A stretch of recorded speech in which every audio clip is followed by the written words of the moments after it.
Hi guys, welcome to our channel Explain All. हम अपनाते हैं हॉलीवुड मूवीज की हिंदी एक्सप्रेशन। तो आज हम लाए बेहतरीन मूवी जो आपको बहुत ज्यादा पसंद आएगी और डेफिनेटली ये आपको बहुत ही ज्यादा पसंद आएगी। इसका नाम है एवरीथिंग एवरीथिंग। 2017 में रिलीज हुई ये रोमांस ड्रामा मूवी है। ये एकदम यूनिक लव कॉन्सेप्ट के साथ अपने आप को ऑडियंस के सामने प्रेजेंट करती है। इसे IMDb ने दी है 6.4 की रेटिंग। रोटन टोमेटोज ने दी है 45%। सबसे बड़ी बात, इस मूवी को 93% लोगों ने लाइक किया है। इसके डायरेक्टर हैं स्टेला मैगी। इसका बॉक्स ऑफिस रिकॉर्ड था 6.16 करोड़ US डॉलर।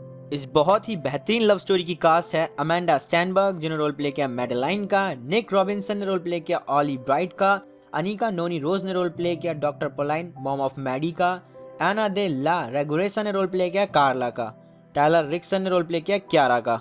और भी कई बेहतरीन कैरेक्टर हैं इस मूवी में। स्टोरी की शुरुआत से पहले आप सबकी अटेंशन चाहूंगा। अगर अभी तक आपने चैनल को सब्सक्राइब नहीं किया तो सब्सक्राइब करें। आपके फीडबैक के लिए कमेंट बॉक्स तो है ही।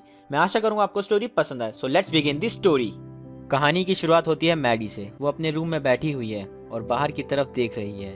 वो इमेजिन करती है कि वो विंडो से बाहर है। ओशन की इमेज उसके दिमाग में है। वो ओशन को बहुत पसंद करती है। वो अपने घर से 17 सालों से नहीं निकली है। बेसिकली मैडी का कहना है कि अगर वो घर से बाहर जाएगी तो वो मर जाएगी। हाँ पता है, सुनने में थोड़ा अजीब लग रहा है पर यह सच है। उसके पास 100 से भी ज़्यादा वाइट टी शर्ट्स हैं। उसका पूरा घर एयरलॉक है। फ्रंट डोर से पहले एक सैनिटाइज रूम है जिसमें से हर चीज़ सैनिटाइज होकर आती है। मैडी का पूरा घर एक कांच के पिंजरे की तरह है। वो इस पिंजरे से बाहर तो जाना चाहती है पर जा नहीं सकती क्योंकि उसे सिंपल वायरसेस भी मार सकते हैं। उसे हर चीज़ से एलर्जी है। सिंपली बता दूं तो मेडलाइन यानी मैडी को सर्व कॉम्बाइंड इम्यून डिफिशियंसी है। सिंपल में उसे स्किड है। आओ चलो इसे थोड़ा समझते हैं। ब्लड में लिम्फोसाइट्स नाम के सेल्स होते हैं जो बॉडी के बाहर से आने वाले बैक्टीरिया वायरसेस से लड़ते हैं और इसकी कमी है मैडी के खून में, यानी उसका इम्यूनिटी सिस्टम बहुत ही ज़्यादा वीक है। मैडी पूरा दिन अपने जैसे बीमार लोगों से बात करती है, ऑनलाइन क्लासेस लेती है, कैट के वीडियोस और मूवीज देखती है। आखिर की ऑनलाइन क्लास से उसने कई चीज़ सीखी है। वो जब भी नया मॉडल बनाती है तो उसमें एक एस्ट्रोनॉट रख देती है क्योंकि वो उससे बहुत रिलेट कर पाती है। उसका हर दिन एक जैसा जाता है जैसे हमारा जाता था लॉकडाउन में। मैडी की माँ डॉक्टर पोलाइन उसका बहुत ख्याल रखती हैं। पोलाइन हर दिन मैडी का चेकअप करती हैं। वो दोनों इंडोर गेम्स खेलते हैं और मूवीज देखते हैं। एक दिन मैडी के पड़ोस में एक न्यू फैमिली रहने आती है। उसमें एक स्मार्ट सा लड़का है जो खिड़की पर खड़ी मैडी को हाय करता है। और उसी रात वो लड़का जिसका नाम ऑली है अपनी बहन के साथ मैडी के घर पर आता है। पोलाइन घर के बाहर आकर ही मिलती है। ऑली और उसकी बहन एक बंट केक लेकर आए होते हैं। ये जस्ट उनके अपने न्यू नेबर्स को ग्रीट करने का एक वे था, लेकिन पोलाइन इसे एक्सेप्ट तो नहीं करती। वो पोलाइटली उन्हें मना कर देती है। फिर ऑली पोलाइन से उसकी बेटी के बारे में पूछता है। पोलाइन कहती है कि वो यहाँ नहीं रहती और ऑली वहाँ से चला जाता है। मैडी उसे देख रही होती है। वो उसे बहुत क्यूट लगता है। जब पोलाइन घर पर नहीं होती तब मैडी की केयर करने के लिए उसकी नर्स कार्ला आती है। वो मैडी की केयर 15 सालों से कर रही है और उसके बहुत ही ज़्यादा अच्छे रिलेशन है मैडी से। मैडी कार्ला से हर बात शेयर करती है जो शायद वो अपनी मॉम से भी ना करती हो। सिर्फ कार्ला और उसकी बेटी रोजा को ही घर में आना अलाउड है। तो कुछ इस तरह के एनवायरनमेंट में मैडी रह रही है।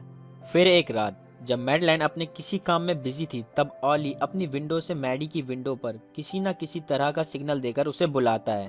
ऑली पहले तो थोड़ी फनी हरकतें करके मैडी को खुश करता है। फिर ऑली अपनी विंडो पर अपना फ़ोन नंबर लिख देता है और फिर मैडी भी ऑली से टेक्स्ट के थ्रू बातें करना शुरू कर देती है। एक दूसरे को अपना नाम बताते हैं। दोनों आपस में खूब बात करते हैं। ऑली मैडी से उसके घर से बाहर ना निकलने की वजह पूछता है तो फिर मैडी ऑली को उसकी कॉम्प्लिकेटेड बीमारी स्किड के बारे में बताती है कि उसका इम्यून सिस्टम बहुत ही ज़्यादा वीक है।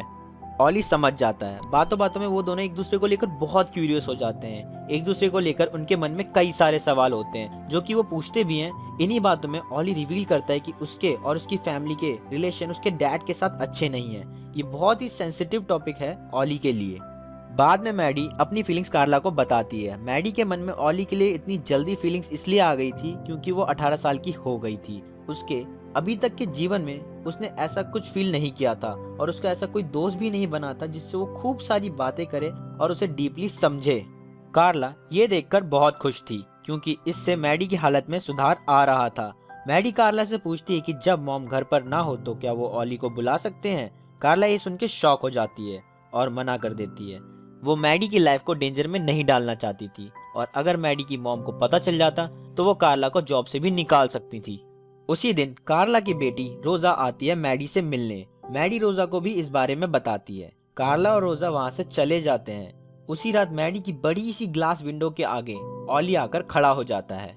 मैडी के स्पीकर से अपना फोन कनेक्ट करके एक ब्यूटीफुल रोमांटिक म्यूजिक प्ले करता है। मैडी ऑली के हाथ से हाथ टच करती है, पर उनके बीच में तो ग्लास है, इसलिए मैडी ऑली को उसके साथ रूम में इमेजिन करती है। इन सब छोटी छोटी चीजों से मैडी की फीलिंग्स ऑली के लिए और भी ज्यादा मजबूत हो रही थी। इसके बाद मैडी एक क्रेडिट कार्ड के लिए अप्लाई करती है और उसी क्रेडिट कार्ड से अपने लिए वो एक टी शर्ट ऑर्डर करती है, पर यह वाइट नहीं थी, उसे भी अब कलर्स में इंटरेस्ट आने लगा था। एक दिन कार्ला आकर सडनली मैडी से कहती है कि तुम रूम के एक साइड रहोगी और वो रूम के दूसरी साइड रहेगा। इसका मतलब था कार्ला ने मैडी को सरप्राइज दिया था ऑली को घर बुला के। मैडी ये जानकर बहुत खुश हो गई। कार्ला ने बताया कि वो इतनी बुरी नहीं बन सकती कि मैडी का दिल टूट जाए, इसलिए उसने अपनी जॉब को रिस्क में रखकर ऑली को बुलाया है। ऑली एक बड़े से रूम के एक कोने में खड़ा था, मैडी भी दूसरे कोने में थी, पर मैडी को उनके बीच की दूरी अच्छी नहीं लग रही थी। ऑली अपनी जगह पर ही था क्योंकि वो मैडी की लाइफ को डेंजर में नहीं डाल सकता। वहीं पर दोनों आपस में खूब बातें करते हैं। मैडी ऑली को बताते हैं कि उसे ओशन बहुत पसंद है, वो अपने जीवन में एक बार जरूर ओशन में जाना चाहेगी, भले ही उसे तैरना नहीं आता हो। उसकी लाइफ का बहुत ही बड़ा डिजायर है ओशन में जाना। ऑली बताता है कि उसने ओशन देखा है, वो बहुत सुंदर लगता है, एक अलग सा ही एक्सपीरियंस मिलता है वहाँ। मैडी और ऑली दोनों ही एक दूसरे को सामने देखकर बहुत खुश थे। उनकी बातों के दौरान कार्ला अचानक से उनके रूम में आकर उनके बीच का डिफरेंस कंफर्म करती है। मैडी को ऑली से प्यार हो गया था, वो उसे बार बार मिलना चाहती थी, you know like teenage love. Maddy कुछ समय बाद यानी 4 जुलाई ऑली को अपने घर बुलाती है क्योंकि उसकी मदर हॉस्पिटल में ही रुकने वाली थी। कार्ला की शिफ्ट के बाद मैडी घर पर अकेली थी। मैडी को कुछ स्पेशल टाइम ऑली के साथ स्पेंड करना था। ऑली और मैडी दूर दूर बैठे थे, लेकिन मैडी अपने आप को रोक नहीं पाई और ऑली के करीब चली गई। फिर ऑली और मैडी ने एक पैशनेट किस की। उनकी किस के साथ ही बाहर सुंदर आतिशबाजी भी हो रही थी। उनके लिए वो किस बहुत ही ज्यादा मेमोरेबल थी, खास करके मैडी के लिए। अगले दिन मैडी देखती है कि ऑली की उसके फादर से लड़ाई हो रही है और उसी लड़ाई में ऑली को उसके डैड पंच मार देते हैं। मैडी ये देखकर घबरा जाती है, वो तुरंत दौड़कर पिट रहे ऑली के पास पहुंच जाती है। पोलैन भी उसके पीछे थी। मैडी को बाहर देखकर ऑली और पोलैन दोनों घबरा जाते हैं। पोलैन मैडी को बहुत डांटती हैं। वो कहती हैं कि तुम अपनी लाइफ को एक स्ट्रेंजर के लिए कैसे खतरे में डाल सकती हो, जो कि सही बात है, माँ है, फिक्र तो करेगी ही। पर पोलैन को यह भी अंदाजा हो गया था कि मैडी के मन में ऑली के लिए फीलिंग्स तो है, और जो कि पोलैन नहीं चाहती थी। मैडी को बाहर जाने की वजह से 4 घंटों तक एंटीसेप्टिक बाथ लेना पड़ा था। मैडी के रूम में पोलैन आती है, वो उससे बात करती है, वो उसे बताती है कि वो उससे बहुत प्यार करती है। उस टाइम पोलैन मैडी को उसके डैड और भाई के बारे में बताती है, जो उनके साथ अब नहीं है। पोलैन मैडी से कह देती है कि अब वो ऑली को कभी नहीं देख सकती।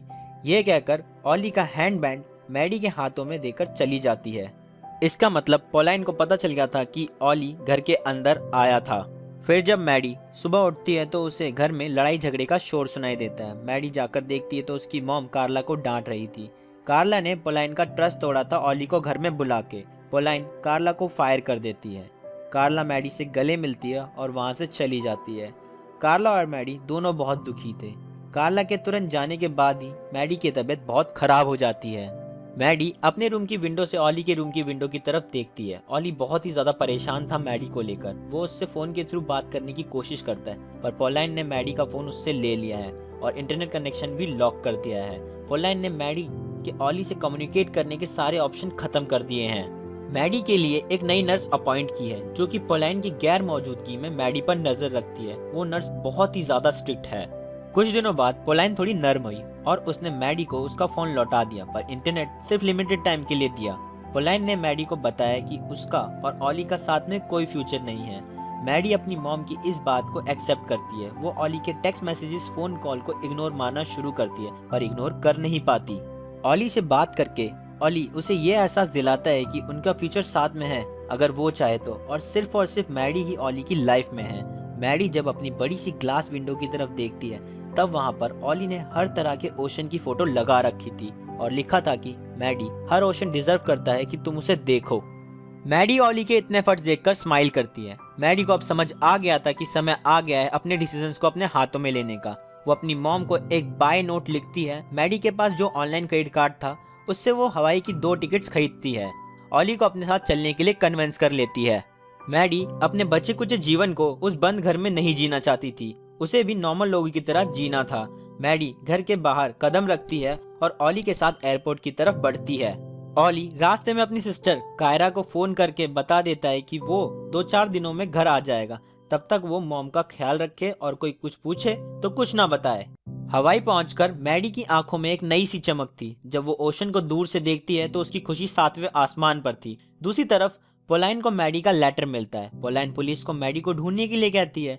फिर पोलाइन ऑली की बहन कायरा को देख लेती है।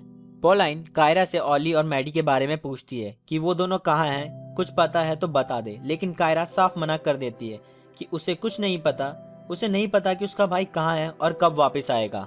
इधर हवाई में बीच पर मैडी बहुत खुश है। ऑली उसे तैरना सिखाता है। वो लोग अंडर वाटर स्विम करते हैं, बहुत ऊंची हाइट से पानी में जंप करते हैं। दोनों काफी मजे करते हैं। वहीं पर मैडी और ऑली एक दूसरे को प्रपोज करते हैं। फिर वो दोनों एक रोमांटिक और लाइफ चेंजिंग नाइट आपस में स्पेंड करते हैं। वो रात बहुत ही ज्यादा स्वीट थी उन दोनों के लिए। सुबह होते ही जब मैडी उठती है तब वो अचानक बेहोश हो जाती है।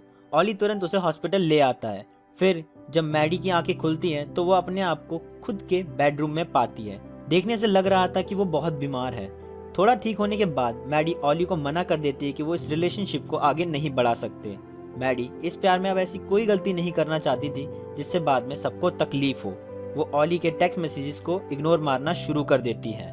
एक रात वो विंडो से बाहर देखती है कि ऑली, उसकी बहन और उसकी मॉम उनके डैड से दूर वापस न्यूयॉर्क के लिए निकल रहे थे। मैडी ऑली की तरफ देखती है। ऑली अपनी फैमिली के साथ न्यूयॉर्क चला जाता है। मैडी अपने लैपटॉप में ऑली का लास्ट मैसेज देखती है जिसमें ऑली ने लिखा था कि मैडी बहुत बहादुर है। उसकी वजह से ही ऑली में हिम्मत आई कि वो अपनी फैमिली के साथ अपने डैड से दूर जा सके।